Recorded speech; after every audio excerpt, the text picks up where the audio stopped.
Sungguh besar setiamu, nyata di sepanjang hidupku.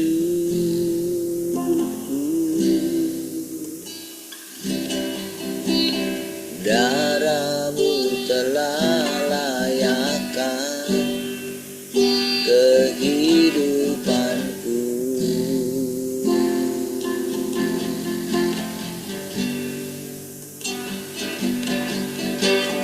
Tiada kata yang bisa lukiskan indahnya Kau Tuhan. Bagimu segala pujian dan kemuliaan.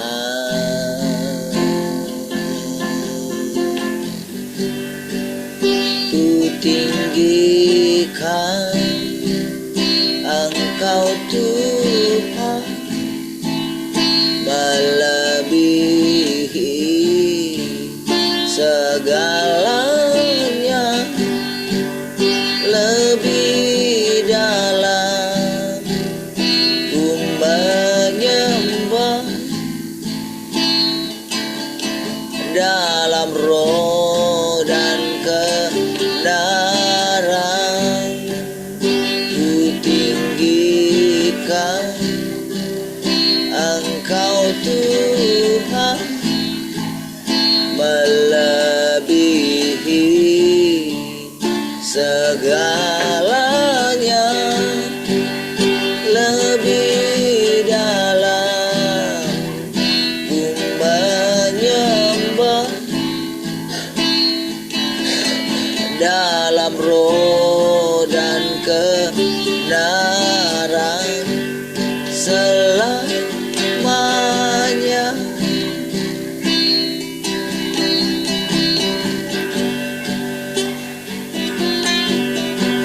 Sungguh besar setiamu,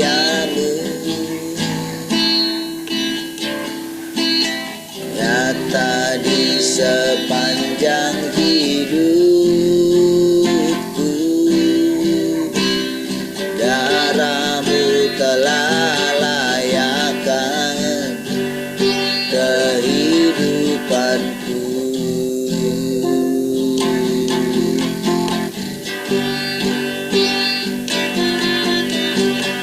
Tiada kata yang bisa lukiskan indahnya Kau Tuhan.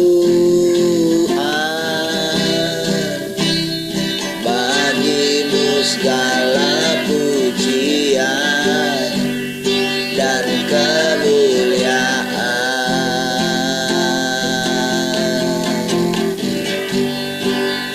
Ku tinggikan Engkau Tuhan, melebihi segalanya, lebih dalam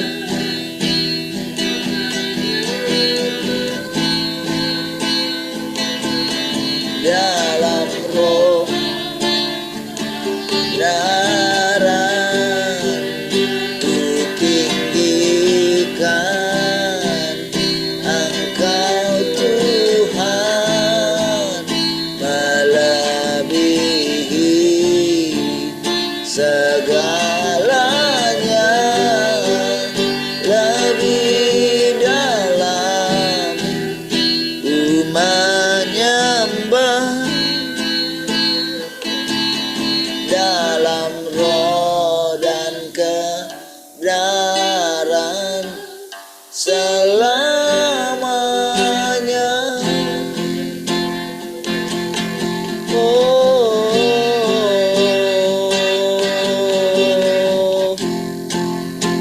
Selamanya.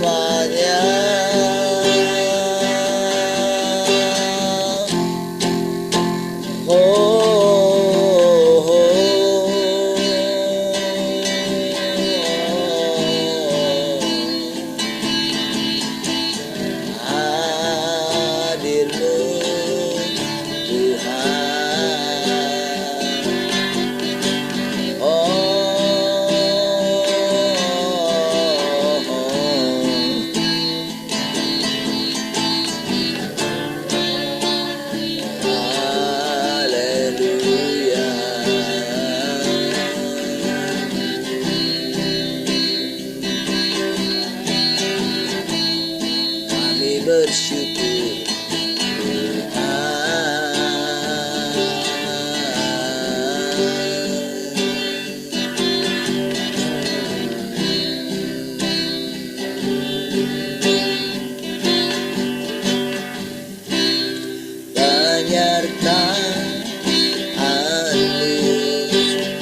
kasih dan sayang-Mu berkekuatan bagiku.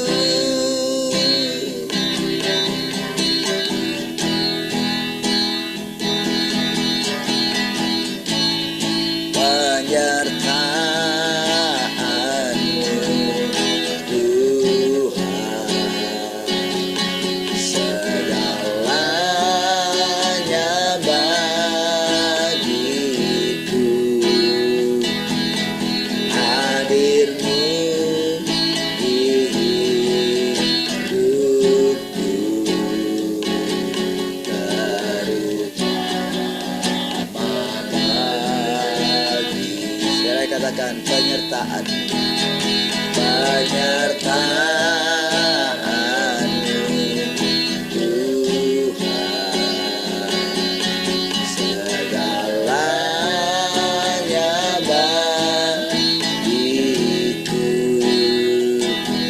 Hadir-Mu di hidupku terutama bagi.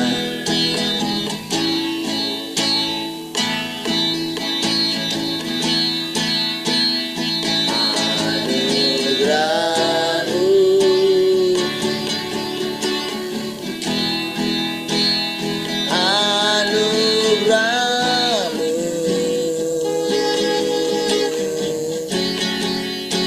semua karena anugerah-Mu,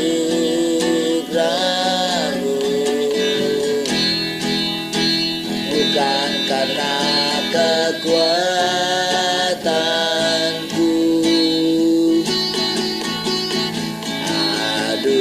Anugerah-Mu, oh, anugerah-Mu Tuhan, kasih dan sayang-Mu sumber kekuatan bagiku.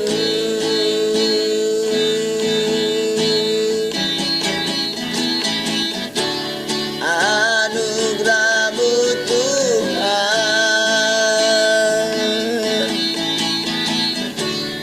cukuplah bagiku. Oh, anugerah-Mu Tuhan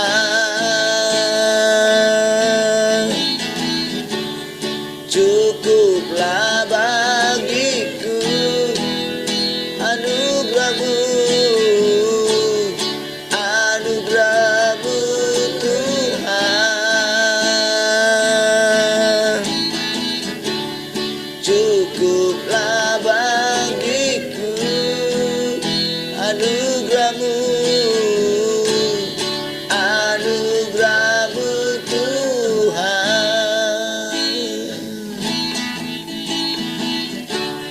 cukuplah bagiku.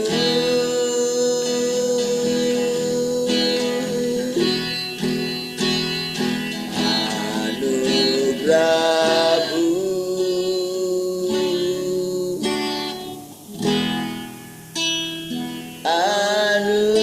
anugerah-Mu,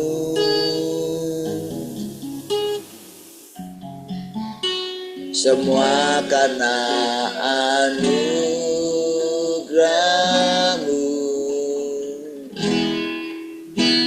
bukan karena kekuatanku.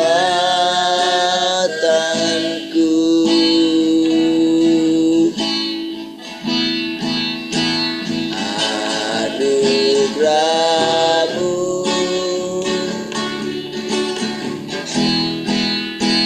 anugerah-Mu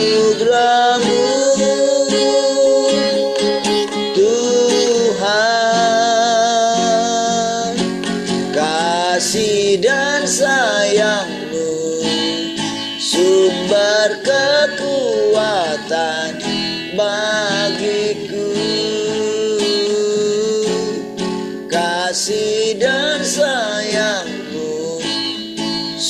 sumber kekuatan bagiku.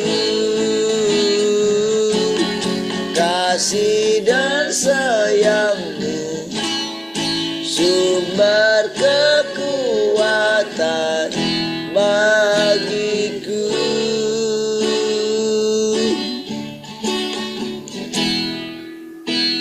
Oh, kasih dan sayangmu itu sumber pengharapan. Oh, kaulah segala-galanya. Haleluya.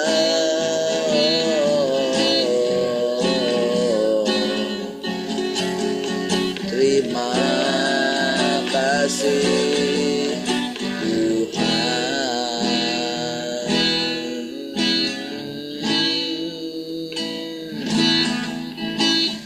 Haleluya.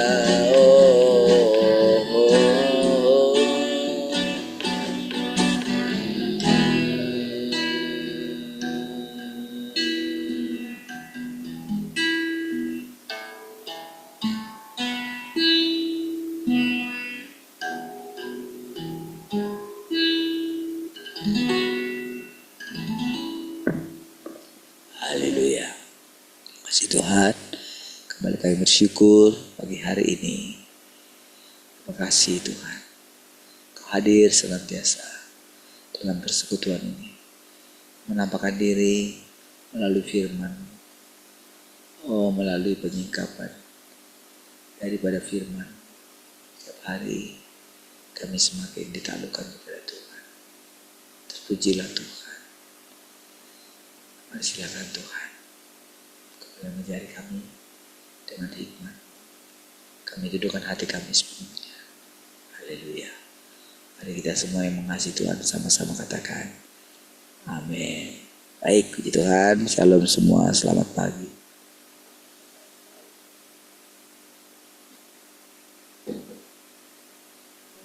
Selamat pagi semuanya.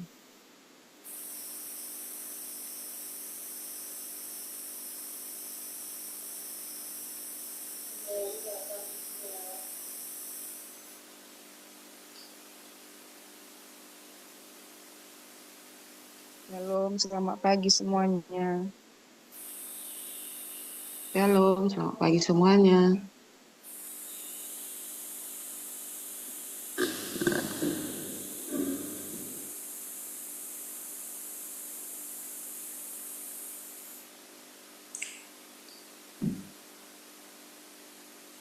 Sering?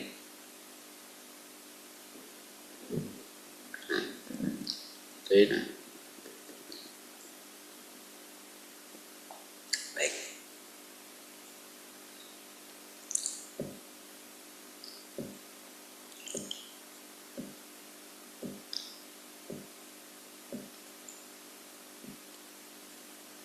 Mari kita lanjutkan kembali. Di radio nggak ada ya?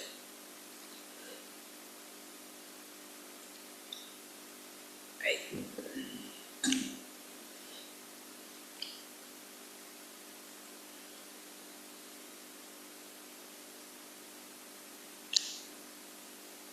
Dengan kata lain, tingkat ketundukan orang-orang menjadi jauh lebih mendalam.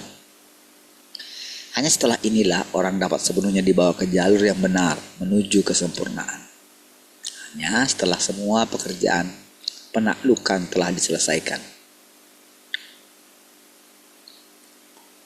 Ketika peristiwa penghakiman yang kedua telah mencapai dampak akhirnya, barulah orang tidak lagi dihakimi, tetapi diizinkan untuk masuk ke jalur yang benar untuk mengalami hidup.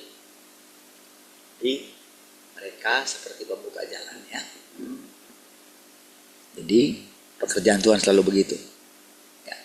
Tapi ingat selalu sistemnya, tanpa kita, tanpa generasi berikutnya, mereka tidak akan sampai kepada kesempurnaan. Karena sekali lagi kan,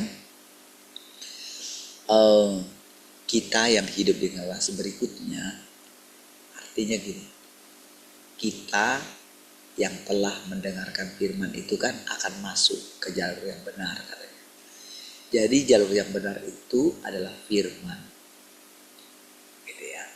Itu kan bukan firman yang lama lagi kan, firman yang baru kan, firman setelah mengalami penundukan, barulah generasi berikutnya bisa masuk ke jalur penyempurnaan tadi, saudara. Target Tuhan kan menyempurnakan ciptaannya. Ya, ingat sejak awal bagaimana puasnya dia terhadap ciptaannya. Nah, sekarang juga kan setelah itu kan akan dirusak oleh iblis pertamanya kan. Oke. Nah, ketika langit dan bumi itu diciptakan pertama kali kan, bumi kan merusaknya ketika dia dilemparkan.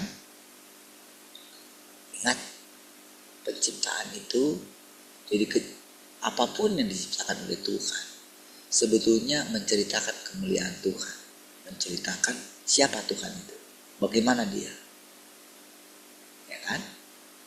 Apa saja kalau sudah lihat orang pintar, orang hebat, orang berhikmat, siapapun dia, itu sebetulnya sedang menceritakan tentang Tuhan.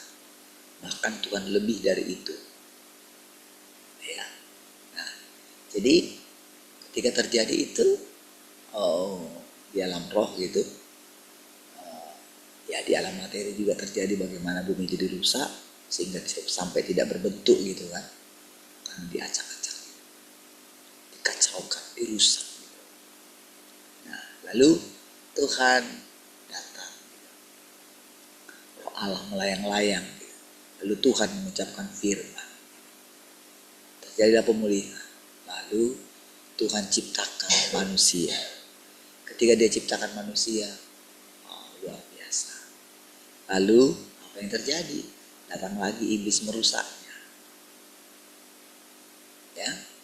Nah, karena dia itu punya pikiran sendiri, jadi dia punya sumber sendiri. Artinya gini, dia diizinkan hidup dari dustanya, dari kelicikannya, dari kebohongan. Dibuatlah dia jadi kontras, gitu kan? Jadi pembanding gitu. Makanya dikatakan dia jadi musuhnya. Sebetulnya mana ada yang bisa lawan Tuhan gitu. Ya. Jadi makanya saudara, kalau kita lihat bagaimana Tuhan menangani ciptaannya ini sejak awal, sebetulnya dia hanya dengan berfirman saja. Oke. Nah, sekarang ketika sekali lagi manusia itu disebut kontras gitu. Tapi kali ini kan berbeda kan? Jadi ada maksud-maksud yang lebih mendalam daripada ketika Tuhan mengatakan kontras. Kalau pertama kali kan iblis kan, malaikat kan. Oke, sekian waktu kita tidak tahu, tiba-tiba ada kecurangan di dalam dirinya. Oke, Tuhan itu tetap sebetulnya misteri ya. Dari sejak dulu mana ada yang bisa memahami, mana ada malaikat yang bisa memahami Tuhan. Ya nggak ada. Manusia yang lebih mengenal Tuhan, sekalipun malaikat itu lebih duluan hidup gitu. Tapi hanya kepada manusia dia menyatakan dirinya. Tidak ada saudara, dia menyatakan dirinya kepada malaikat. Malaikat itu cuma utusan. Oke. Nah, jadi hanya kepada manusia lah dia itu benar-benar dikatakan. Manusia itu dikatakan istrinya. Ya. Orang Israel itu dikatakan istrinya. Istrinya Tuhan. Tentu kan itu firman ya. Tentu ketika dipakai kata istrinya itu, bahkan di perjanjian baru dikatakan mempelai perempuan. Oke, Tuhan itu mempelai prianya. Ya. Nah, jadi kalau sampai dengan sekarang itu sekarang kita mendengarkan firman ini, tentu itu tadi proses penaklukan tadi. Jadi ketika proses penaklukan selesai, pada akhirnya manusia tidak akan dihakimi lagi, tetapi akan dibawa masuk kepada jalur penyempurnaan itu. Gitu. Lihat ya, sistemnya selalu progres gitu, ke depan selalu. Jadi makanya saudara, sama seperti bangsa kita yang ketinggalan jauh sekali dengan bangsa-bangsa lain. Karena apa? Karena kita tetap masih terjajah gitu. Bangsa lain sudah selesai menjajah kita, tetapi kita dijajah oleh bangsa kita sendiri. Lebih parah lagi, lebih hebat lagi malah. Seandainya dulu kita masih dijajah oleh bangsa asing, mungkin kita sudah jauh lebih maju dari sini. Ya.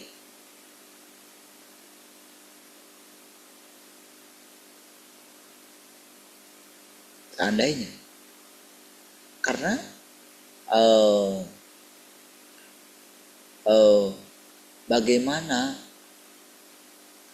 bagaimana mereka telah menerima firman sebetulnya. Firman itu juga gak mungkin mereka bisa melanggar begitu saja. Masih ada hati nurani mereka. Apalagi yang menjajah kita itu pernah belajar sekolah minggu gitu kan, dan lain sebagainya gitu. Makanya dikatakan tadi, seandainya kita masih dijajah, kita nggak merdeka gitu, mungkin kita akan bisa justru menikmati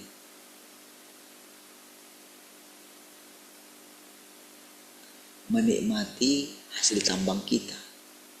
Iya.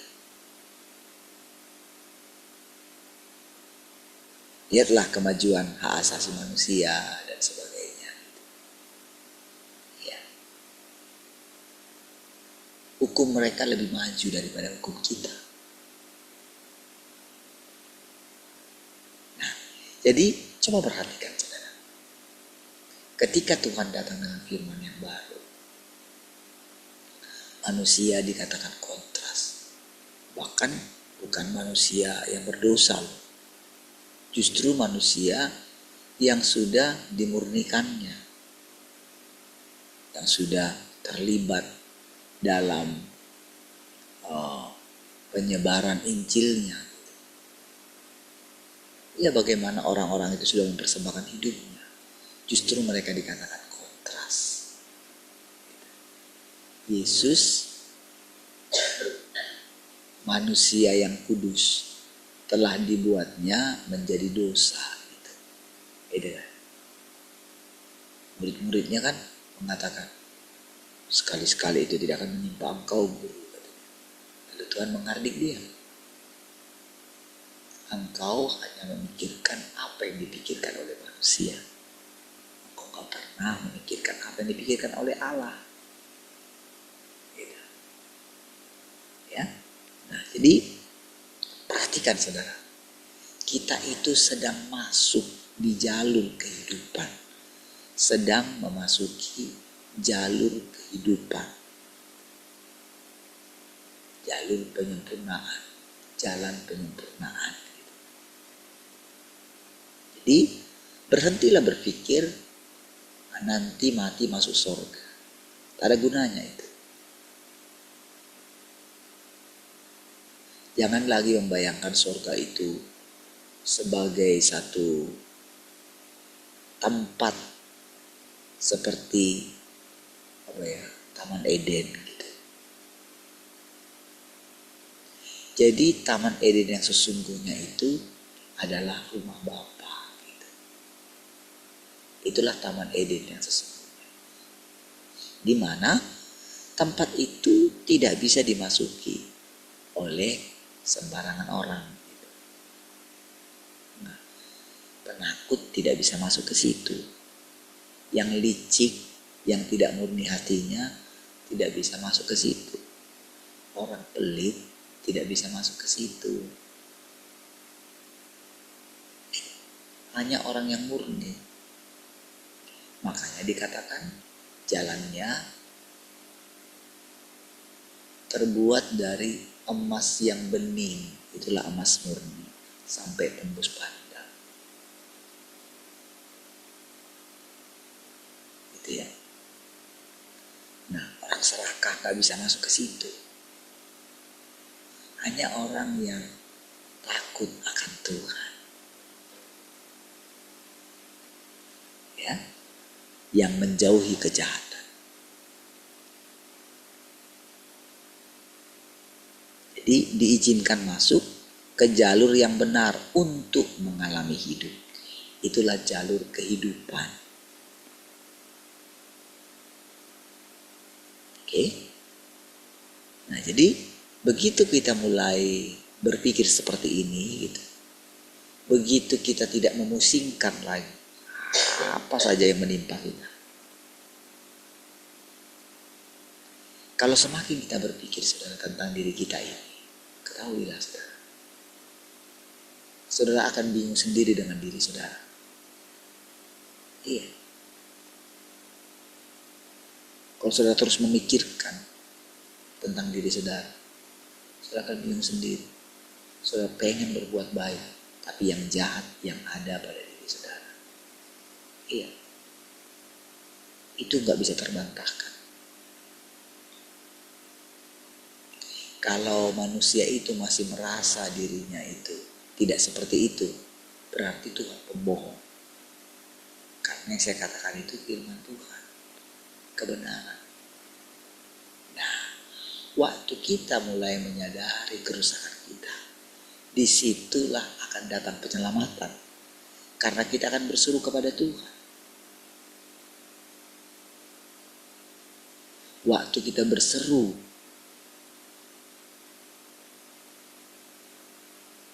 disitulah kita sangat membutuhkan pertolongan Tuhan. Gimana ini? Aku manusia celaka, kata Paulus gitu. Bagaimana aku bisa keluar dari kenyataan? Syukur kepada Tuhan.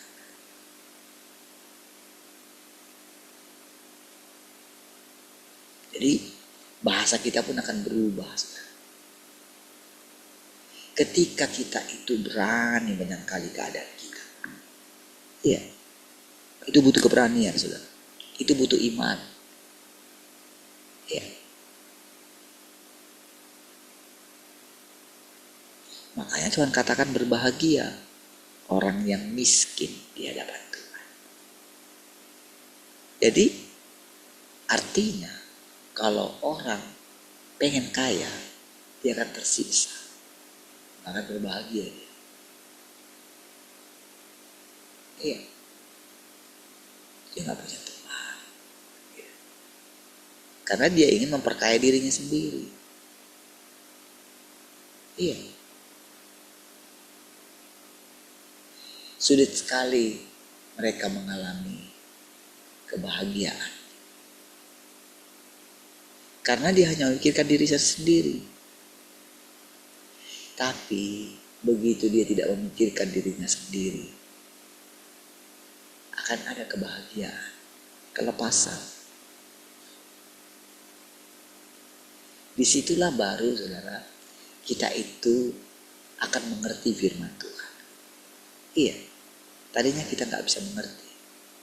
Tapi sekarang kita bisa mengerti dan memahami dia. Iya. Karena penghakiman merupakan perwujudan dari penaklukan. Dan penaklukan diwujudkan dalam bentuk penghakiman dan ajaran. Jadi apa sebetulnya penghakiman itu? Firman dia. Pakai firman dia. Jadi sebetulnya seperti kata firman Tuhan, penderitaan, gak ada penderitaan itu. Iya, gak ada. Sekarang kita mulai menyadari, saudara. Dengan sekarang mulai hancurnya mata uang ya, dengan nanti digantinya mata uang, mulai orang akan menyadari. Karena begini saudara, karena keserakahan negara-negara maju itu saudara ya, jadi kan mereka mulai berpikir dengan mencetak uang. Kalau dulu mencetak uang masih harus pakai emas gitu. Banyaknya emas yang disimpan itulah yang membuat uang bisa dicetak.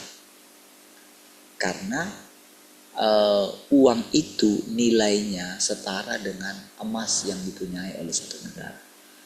Karena emas itu sebagai jaminan sebetulnya. Jadi walaupun Bank Indonesia itu ada di Indonesia, tapi itu tidak bisa diintervensi sebetulnya. Jadi dia berdiri sendiri. Karena kalau itu sampai diintervensi, kan kalau diintervensi kan berarti manusia yang intervensi. Habislah. Harus ada yang independen. Bebas.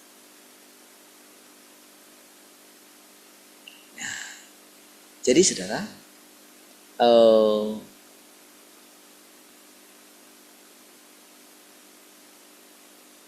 ketika dikatakan ketika terjadi sistem dikatakan hancur tadi itu ya, sistem keuangan itu hancur, coba perhatikan saudara, orang mulai menyadari gitu. Coba lihat sekarang ya, kalau dulu korupsi 1M gitu, itu kan rasanya udah besar sekali kan, ratusan juta, wow udah besar sekali. Sekarang triliunan. Jadi hampir boleh dikatakan tidak ada lagi nilai uang itu.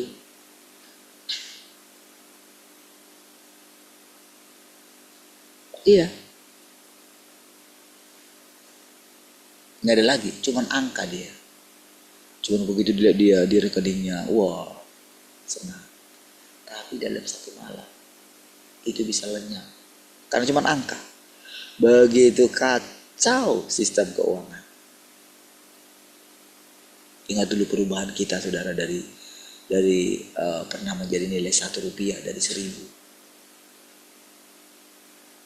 Kan nilai mata uang kita sudah jauh sekali hancur. Dulu 1 rupiah itu sudah bisa beli apa aja. Sekarang 100 rupiah aja tidak ada gunanya. 1000 rupiah saja tidak ada gunanya. Jauh sekali kan?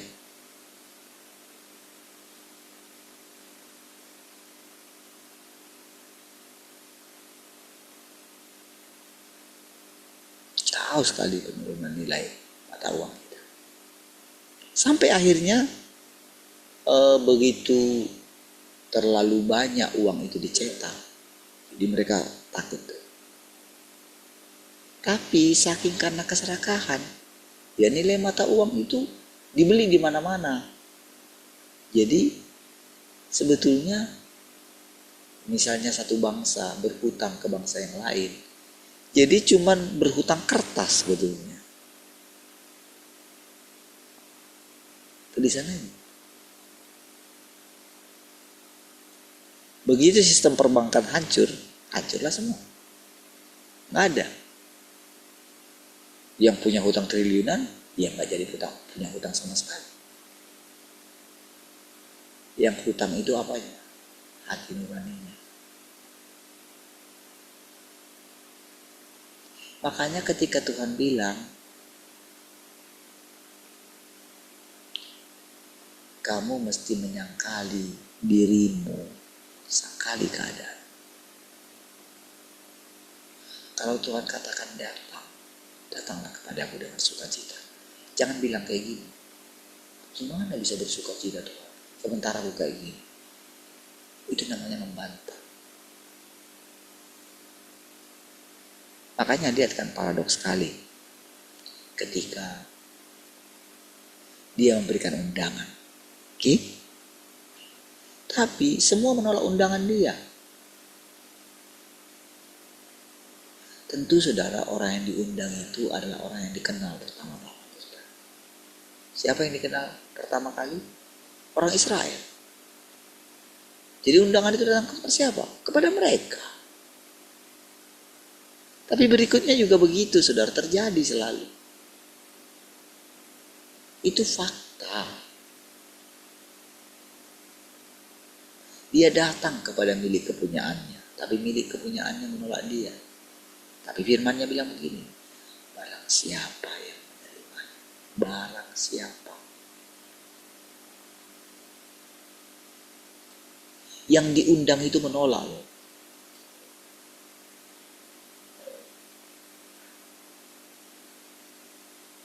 Jadi gak perlu kita memusingkan entah saudara sendiri yang mengikuti kebenaran ini,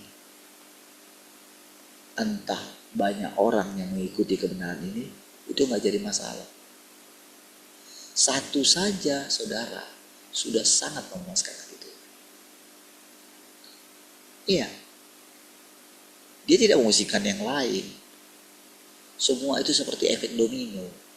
Begitu dapat satu, didapatkan dia semua. Makanya iblis pikir dengan dia mendapatkan semua sampai dia menjelajah ke seluruh dunia. Dia keliling. Dia perhatikan ternak-ternaknya semua. Ya kan? Dia puas dengan melilingi dunia. Dengan sistem yang dia buat. Iya. Sistem dunia ini kan sistemnya dia. Sudah sangat dirusak sekali sudah. Sistem pendidikan, kesehatan, aduh.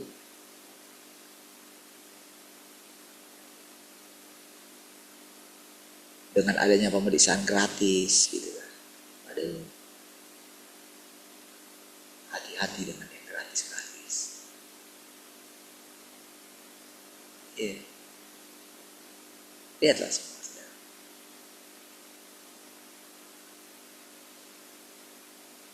Saudara, dulu saudara di gereja kita ya, di sinode kita ya, ada gencar itu saudara, pemeriksaan gratis. Gitu.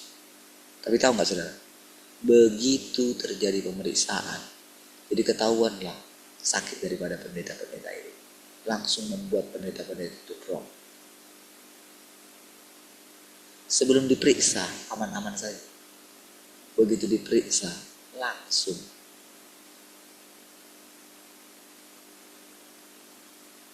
Langsung drop saudara.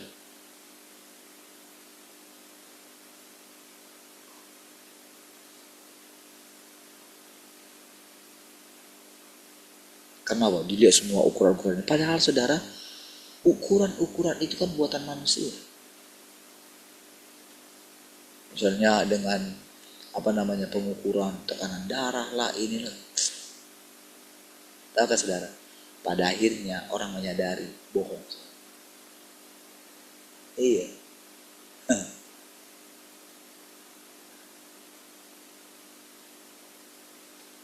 Makanya nanti ukuran kekayaan pun itu bohong semua. Disitulah saudara, orang-orang kaya dikatakan akan menangis, merata. Kenapa? Karena dia akan begini. Ternyata gak ada nilainya semua yang kucapai ini.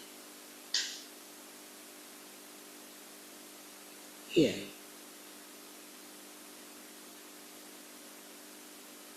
Disitulah baru kita teringat akan Tuhan. Iya ya. Pantas dia Tuhan. Dia sabar ketika dia tidak punya tempat untuk meletakkan kepalanya. Iya. Untuk sandaran aja gak ada. Udah capek sekali saudara. Murid-muridnya semua mementingkan dirinya sendiri.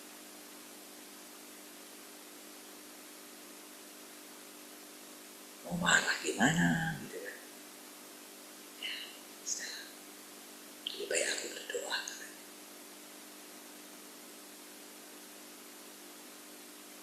Makanya sudah 3,5 tahun itu saudara, alih-alih dia boleh menikmati dengan dia punya murid,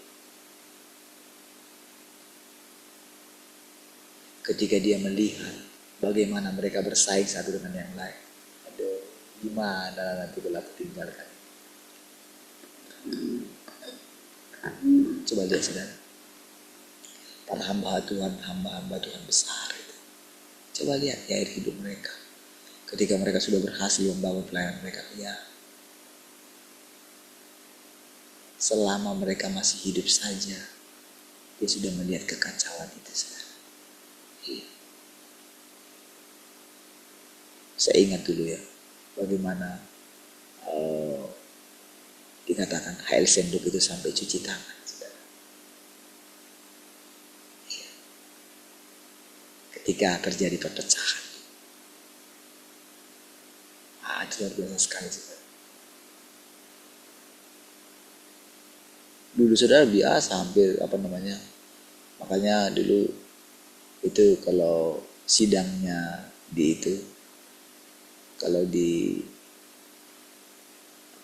Sentul itu kan kursinya itu kan tidak bisa diangkat saudara, mati dia, kayak kursinya sepak bola itu ya.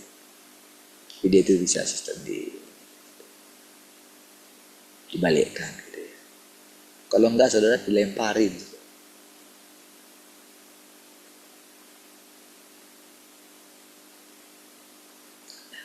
Jadi saudara, kenapa 3,5 tahun itu merupakan lama sekali saudara? Sudah cukup lama sekali. Iya.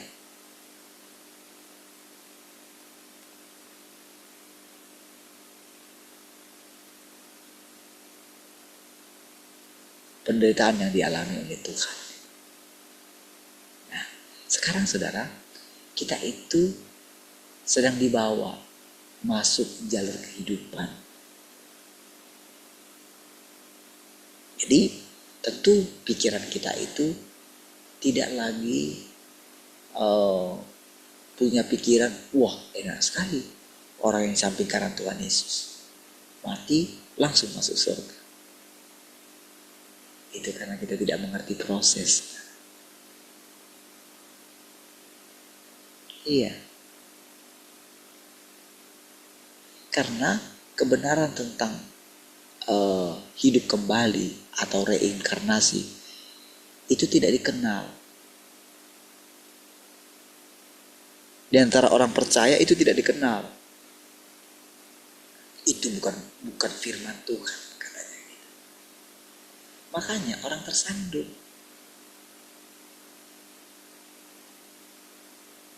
Ini mencampur ini ajaran, semua ajaran. Nah, saudara, bukankah Tuhan atas seluruh ciptaan? Bukankah Tuhan atas seluruh kepercayaan? Orang Firaun aja berani disebut sama Tuhan hambanya. Macam mana?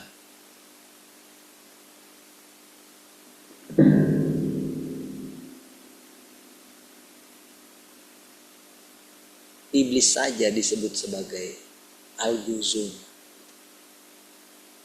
pelaksana firman-Nya.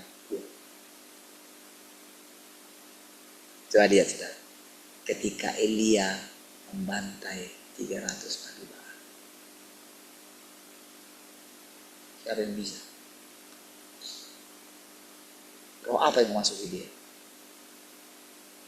Coba saudara pikir, bantai. Bayangkan saudara, ketika itu datang dan Abiram, bagaimana keluarga siapa lagi itu yang menentang Musa itu sampai bumi terbelah itu menelan mereka. Bagaimana ketika siapa itu yang menyembunyikan hasil jarahan itu saudara. Sebelum katanya harus dimusnahkan, tapi ada yang menyembunyikan sehingga membuat mereka kalah berperang. Dilacak gitu. Ternyata keluarga si itu bayangkan seluruh keluarganya dibunuh. Itu ada dalam Alkitab kita dan itu perintah Tuhan.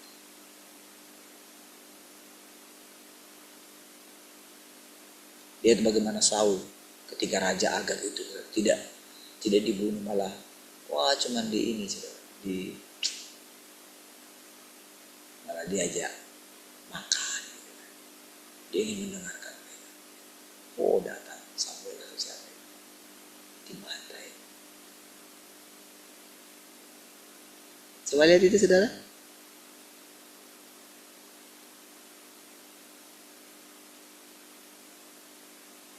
Jadi mari kita lihat saudara, sekarang kita sedang masuk kepada jalur kehidupan.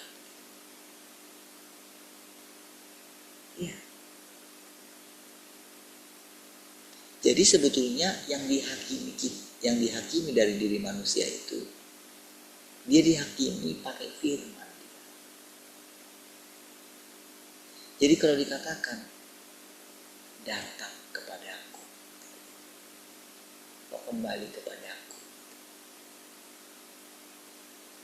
anak yang hilang itu, dia kembali, cuman dia ingat kayak gini, di rumah bapakku itu banyak makanan, biarlah aku pulang itu, udah biar aku gak dianggap anak, gak apa-apa. Karena dia tahu bapaknya itu mau gimana pun itu bapakku. Jadi dia sudah sangat menderita sekali, sampai makanannya babi saja tidak bisa. Di situlah baru dia sadar, pulang. Tapi dia nggak pulang sebagai anak lagi, sebagai hamba. Tapi sekarang bapak itu membuat pesta untuk dia. Nggak ada ditanyakan sedikit tentang kesalahan. Nggak ada. Tapi kan cerita itu nggak berhenti sampai di situ. Cuman cerita yang kita dengarkan berhenti sampai di situ. Tapi kalau kita punya hidup, kita bisa mengembangkan cerita itu. Karena cerita itu adalah tentang kita. Anak yang hilang itu adalah manusia. Anak bungsu, anak terakhir loh. Tapi kapan kita katakan ada anak terakhir? Kan selalu ada kehidupan kan?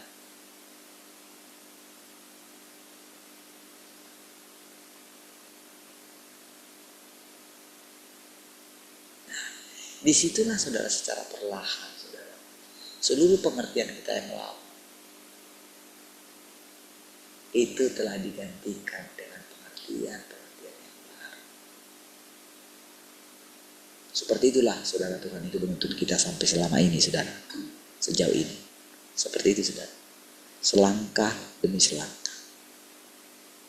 Jadi walaupun ini sudah terjadi, nanti kalau saudara baca bagian firman Tuhan yang lain, saudara tetap akan disegarkan. Iya. Bahkan firman yang sangat sederhana sekalipun saudara, kalau saudara benar-benar menyelaminya, engkau akan masuk ke dalam sumber air hidup itu sendiri. Saudara akan merasakan engkau seperti dimandikan setiap hari, disegarkan. Dengan apa? Dengan firman. Dengan perkataan-perkataan yang keluar dari mulutnya Tuhan. Tuhan menjadi manusia di tempat yang paling terbelakang dan kotor.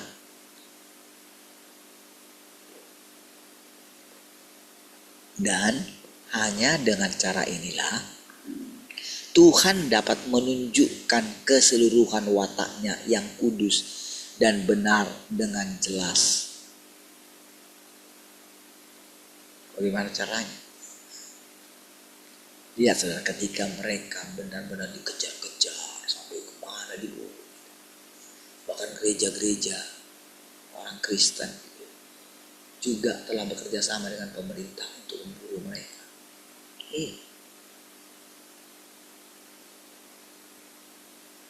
Mereka nggak punya teman lagi.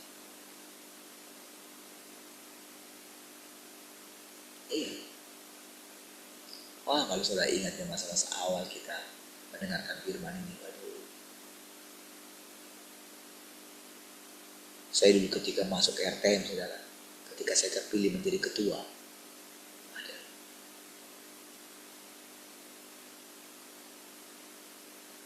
itu saya sudah bertekad gitu.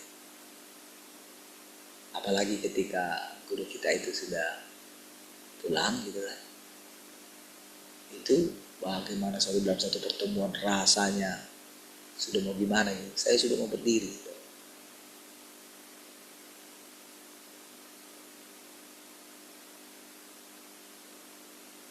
Apalagi setelah kita masuk lagi ke dalam pengajaran ini, saudara, kepada firman Tuhan ini.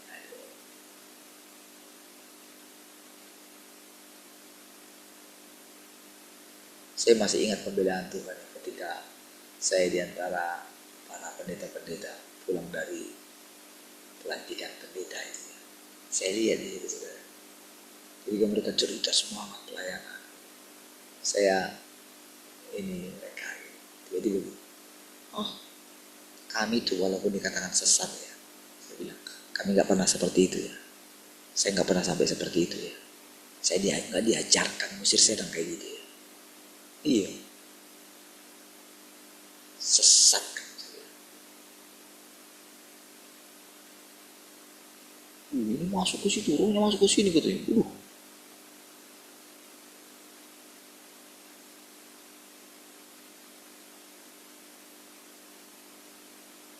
Berhenti, jangan lagi lakukan kayak gitu. Cukup pakai kata-kata kalau manusia. Oh, sampai dibilang pegang tubuh orang gitu. Apalagi setannya lari ke tempat-tempat sensitif lagi. Waduh, setan mulai itu. Nah, di situ saudara, kalau saya lihat itu pembelaan Tuhan. Dan selanjutnya ketika kita sekarang coba lihat badai yang kita alami, saudara. Ya kan? Anak-anak kita itu mengalaminya. Sehingga dari mereka mengalaminya terciptalah lagu-lagu, saudara. Ya kan?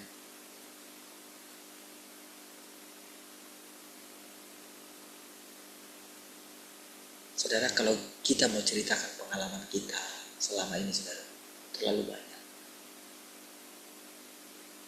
Makanya kita boleh mengatakan Tuhan ada di antara kita. Kita punya dasar mengatakannya. Iya. Kalau kita bisa hidup sampai hari ini, tentu karena Tuhan kan. Iya kan? Coba saudara, bagaimana saya bisa dengan iman mengajar saudara setiap hari? Gimana? Pelajaran yang kita pelajari. Apakah pernah, misalnya kalau dulu saudara pemuritan, harus orang yang ikut lokakarya baru bisa ngajar. Ya.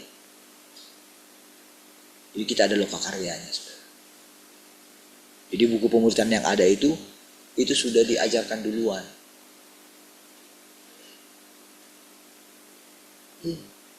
Sekarang ada nggak di lokakaryakan ini?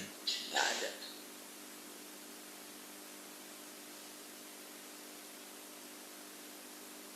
Tapi walaupun misalnya dulu saya hanya ikut buku berapa dulu ya? Buku 12. Saya ikut pertama kali itu buku 12.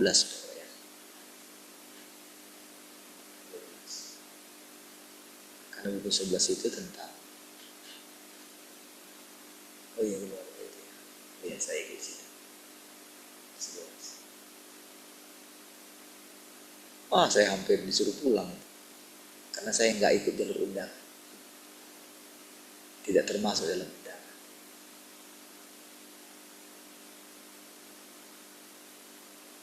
Tapi kalau saya perhatikan bagaimana saya mengajar dengan mereka, jauh rasanya.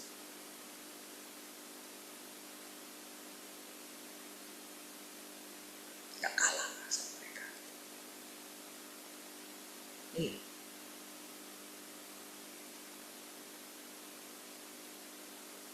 Jadi lihat ya. Jadi penaklukan diwujudkan dalam bentuk penghakiman dan ajaran. Pakai firman. Jadi ingat sekali lagi, kalau Tuhan suruh datang, kalau Tuhan katakan sukacitalah. Ingat gak dulu hukumnya? Hukum yang pertama, padahal itu lagi panas-panasnya gitu, lagi bingung-bingungnya. Lalu katakan hukum yang pertama dipaksakan, tersenyum gitu. Di dalamnya berat, melawan. Dulu kita nggak ngerti kalau itu melawan Tuhan, karena sudah lihat manusia. Iya, sekarang baru sadar. Iya. Mari kesininya saudara, kita melihat bagaimana Tuhan itu menampakkan dirinya. Iya. Oh, nggak ada lagi dalam diri kita itu. Dalam diri saya mana ada pikiran, misalnya ketika saya berkata seperti itu, saya meninggikan diri saya. Dulu. Kalau saya takut mengucapkannya, bukan bergumul.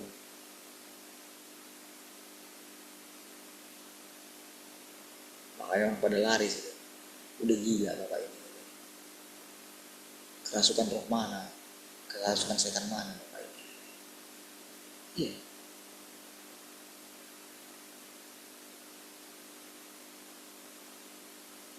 Tapi saudara, kalau kita tekun mencari Dia akan memberikan kita upah. Apa upahnya? Upahnya kita boleh mengambil Tuhan. Upah kita apa? Kita boleh menjamu Tuhan di rumah kita. Inilah rumah kita. Ya Tuhan, rumahku yang gak layak ini. Kita perhatikan sekeliling kita, dalam diri kita. Betapa rusak kita. Tapi Tuhan telah memilih tempat yang paling rusak tadi, yang paling kotor itu, untuk mewujudkan wataknya yang kudus.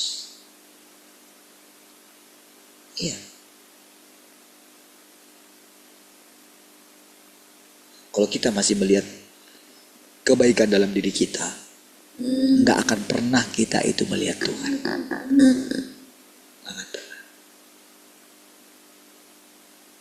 Iya. Makanya saudara, ketika Tuhan berfirman, mengatakan mereka itu kontras, Tuhan tidak pernah berubah. Tuhan tidak pelin-pelan, sebentar ngomong ini, lalu sebentar ngomong itu. Justru dengan mengatakan seperti itu, saudara, disitulah tersingkap keadaan manusia itu. Iya. Coba renungkan diri saudara, setelah saudara hidup berapa puluh tahun. Coba lihat.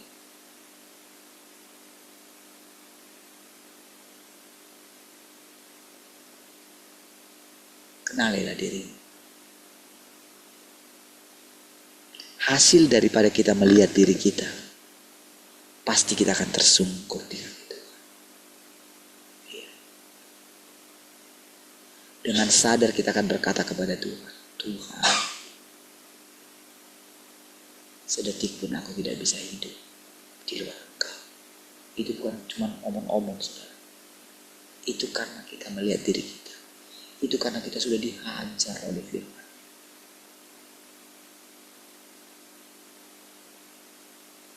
Bahkan ada saudara yang berani mengatakan bisa menyingkapkan kebenaran ini kalau bukan Tuhan itu sendiri. Gimana lah Tuhan itu? Apakah saudara melihat wajah saya berbeda? Tidak kan? Apakah saudara melihat wajah saya ada sinarnya? Tidak kan? Ya kan? Tapi apa yang saudara dengar selama ini adalah firman Tuhan. Tuhanlah yang berbicara kepada kita. Dan itu kebenaran. Lalu gimana lah orang yang dipakainya ini mengelola hatinya? Iya. Itu menjadi harus saudara renungkan. Karena mau gimana pun nanti saudara juga akan seperti itu. Karena kalau saudara tidak seperti ini, engkau tidak akan mengenal Tuhan secara keseluruhan. Engkau akan berhenti hidup. Iya.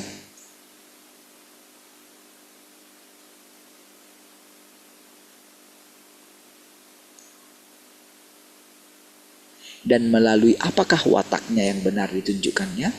Ditunjukkan. Wataknya yang benar ditunjukkan pada saat dia menghakimi dosa manusia. Pada saat dia menghakimi iblis. Ya. Pada saat dia membenci dosa. Dan pada saat dia membenci musuh-musuh yang menentang dan memberontak terhadapnya. Firman yang kuucapkan pada zaman sekarang adalah untuk menghakimi dosa manusia, menghakimi ketidakbenaran manusia, mengutuk ketidaktaatan manusia. Tetapi saudara, kalau bukan ada objek yang dilihatnya, maka firman tidak akan keluar gitu. Kan dia berhadapan muka dengan kita. Bukan dengan bangsa yang di luar sana dia berhadapan muka. Mana tahu mereka. Kira-kira kayak gitu Tuhan ngomong. Tuhan yang Maha Kuasa ini ngomong sama mereka. Kan aku berhadapan muka dengan kamu. Jadi kalau aku mau melihat dunia itu, gimana lah aku bisa ngomong sama mereka? Gimana lah aku bisa melihat pemberontakan mereka kalau aku gak melihat dalam dirimu? Jadi kita itu kayak sampel sebetulnya. Jadi mereka ini kayak sampel. Kalau mau ngambil sampel tumor gitu ya. Kira-kira kayak gitu. Sampel ini sudah cukup untuk menentukan. Makanya ada survei-survei juga kayak gitu. Diambil sampel. Itu sudah bisa menentukan nanti. Iya. Jadi sama seperti ketika kita dipilih.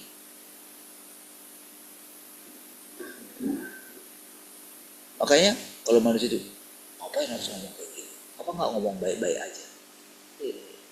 Kamu hanya mikirin diri sendiri aja.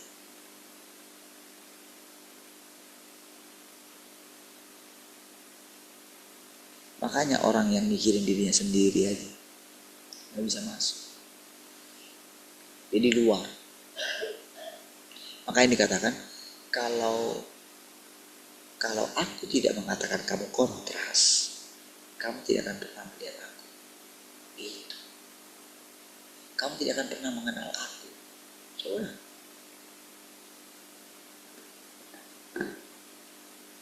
Makanya saudara, banyak orang mengikut Tuhan Yesus, tapi tidak mau mereka sampai ke salib. Ada orang yang mau disalib, sampai akhirnya mereka disalib. Sebetulnya mereka nggak ngerti. Itu hanya permintaan aja. Saudara.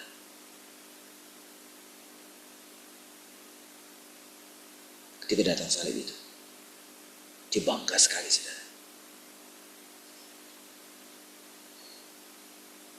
Tetapi, apakah berhenti sampai di situ? Apakah Tuhan berhenti di salib aja? Bagaimana kehidupan selanjutnya?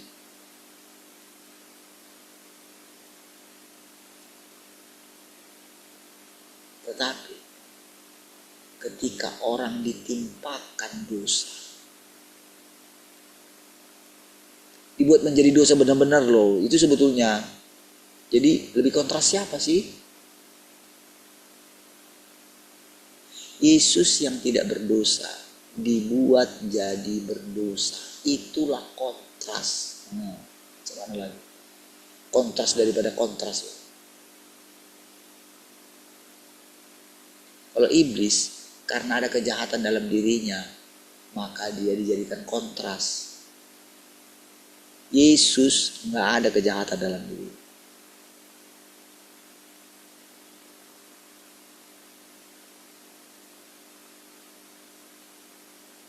Saudara, kalau mau kita bandingkan, saudara, bagaimana Yesus itu dengan manusia biasa. Dia dikandung dari Roh Kudus. Dia tidak dikandung dari keinginan seorang laki-laki dan perempuan. Tidak. Dia adalah firman Tuhan. Jadi langsung. Selama dia hidup. Jadi kalau boleh dikatakan ibunya itu adalah Roh Kudus. Karena dia dikandung oleh Roh Kudus. Kalau kita mau punya gambaran, kalau kita mau punya pemahaman sedikit tentang siapa Yesus itu. Bayangkan dia dikandung oleh Roh Kudus, bayangkan dia dibimbing oleh Roh Kudus. Bapaknya, kalau boleh dikatakan, dia adalah Allah yang kelihatan. Dan firman Tuhan katakan, dia bisa menampung seluruh kepenuhan Allah. Semua itu firman. Tapi pada saat yang sama, dia dibuat menjadi dosa. Kontras mana dibandingkan dengan iblis? Kalau iblis jadi kontras, dia sudah wajar karena dosa dia. Apalagi manusia, apalagi kita. Apalagi mereka.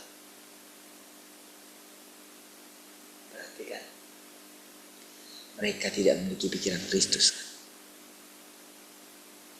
Tapi walaupun demikian, ketidaktaatan orang itu justru sedang menunjukkan watak Tuhan yang asli. Jadi dibuat itu jadi kontras supaya kita tahu yang aslinya bagaimana. Kita nggak boleh mengatakan, oh dia kontras, dia nggak mau jadi kontras. Kita pun seperti itu, gitu loh maksudnya. Manusia pun seperti itu.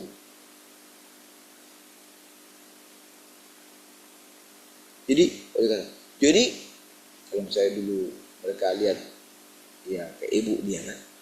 Jadi berarti ibu aja yang benar. Gitu loh saudara. Kan, saudara kan akan ngomong kayak gitu. Kayak bapak aja yang benar. Emang kamu aja Musa yang bisa mendengarkan suara Tuhan. Di situ loh letak permasalahan.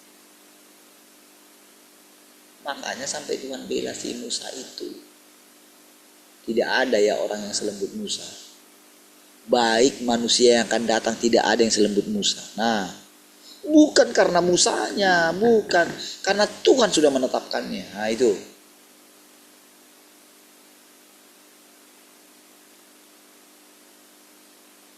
Ketika Musa mendengarkan itu apa Musa dia mengatakan, wah kalian dengarkan itu. Apa kayak gitu? Tidak. Mungkin dia ketawa.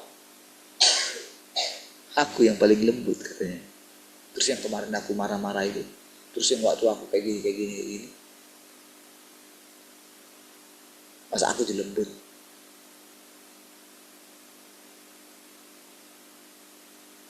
Cukuplah Tuhan yang ngomong itu. Iya.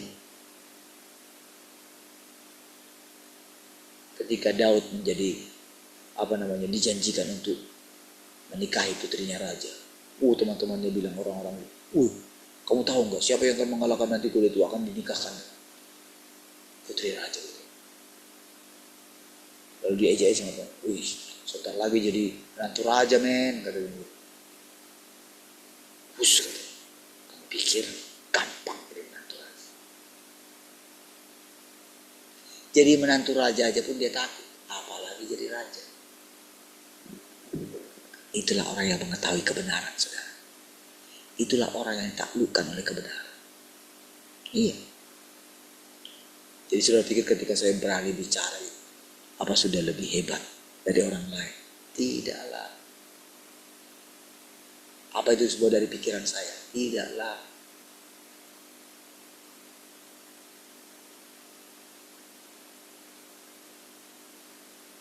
Dan ketika saya mengatakan,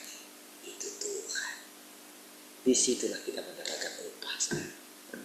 Ya. Kalau tidak ada saudara dalam persekutuan ini, mana bisa saya melihat Tuhan? Mana bisa keluar semua firman?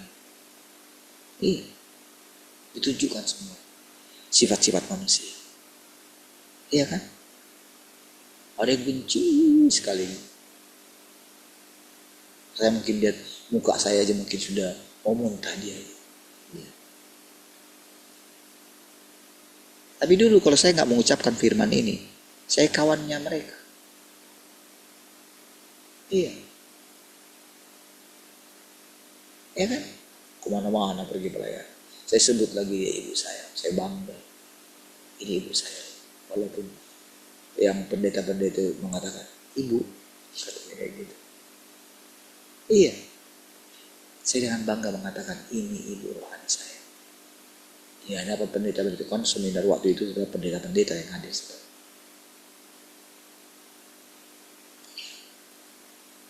Saya katakan itu dengan tulus. Tapi apakah setelah mengucapkan firman ini saya jadi musuh? Saya jadi musuh teman-teman saya itu.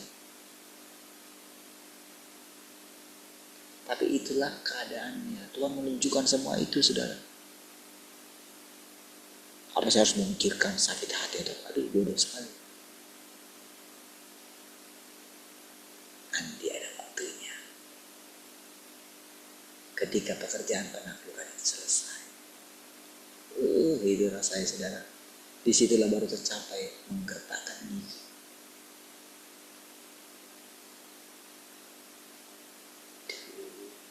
Maaf ya Pak, maaf ya Bu, mungkin saya sudah punya salah.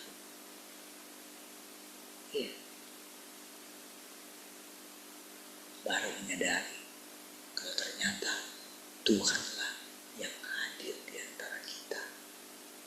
Iya. Itulah perjalanan kita, saudara. Di situ benar-benar kalau saudara nanti menyadari betapa indahnya kehidupan yang kita jalani sekarang. Makanya benar, saudara, kata Petrus dan Yohanes kepada orang yang mengemis di pintu gerbang bait suci itu, saudara. Ya, mereka bilang, emas dan perak tidak ada padamu. Ya.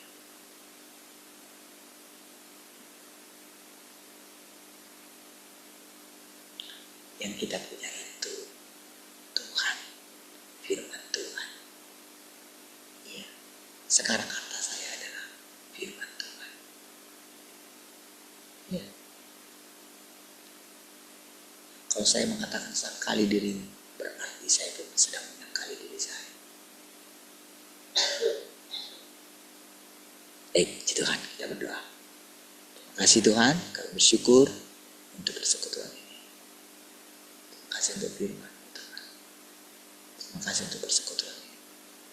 Kami bersyukur segala kemuliaan bagi Tuhan. Haleluya.